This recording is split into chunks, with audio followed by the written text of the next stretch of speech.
And I don't know how many of you know, the only Christian on the ballot.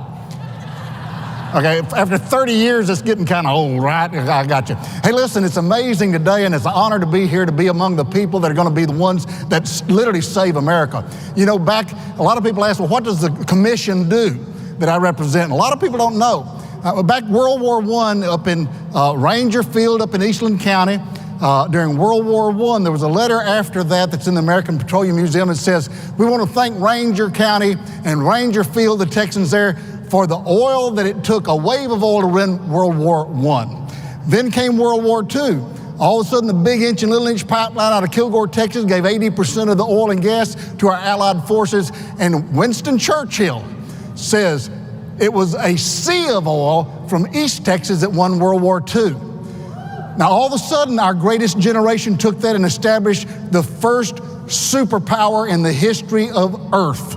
And that's called the United States of America. And immediately our enemies went to war, and they started saying that the World Economic Forum, the United Nations, Al Gore, John Kerry, all of these folks started saying, hey, we're going to take that back, and we're going to have this great reset, resetting the power away from the United States. Then we saw the battle. It was going to attack oil and gas. That's Texas oil, Texas gas, 40% of our economy. All the rainy day fund, all the public school funds, they're under attack. Now we have the socialists in the Democratic Party that are sitting here, and they've won the state, folks, of California. They've won Minnesota. They've won Washington. They've won New York. And since 2020, 700,000 folk from California have moved to Texas. Already our top big 5 cities have gone blue. And now rural Texas holds the key to hold us together as a republic. And let me tell you something, folks. We have got to come together and stop fighting. We've got to come together and be the example. Abraham Lincoln said, a nation divided can't stand. Ronald Reagan said, if 80% of the time you're with me, you're not a 20% enemy. God himself says a family divided cannot stand. Folks, we have to come together as Texans.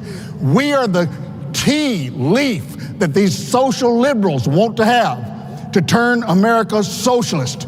We're the last place there. And we have got to stand against division in our state and stand behind our governor who wants to come together and say, we'll figure this data mess out. We did it when they told us there was no more oil in the ground.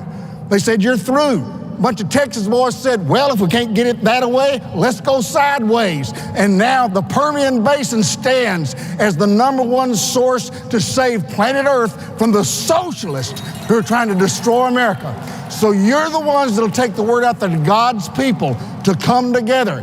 If my people who are called by my name will humble themselves, pray, seek my face, and turn from their wicked ways, then God says he'll hear from heaven, forgive our sins. Folks, and I'm ready for that land healing because he says he'll heal our land. God bless you and the work you do for Texas.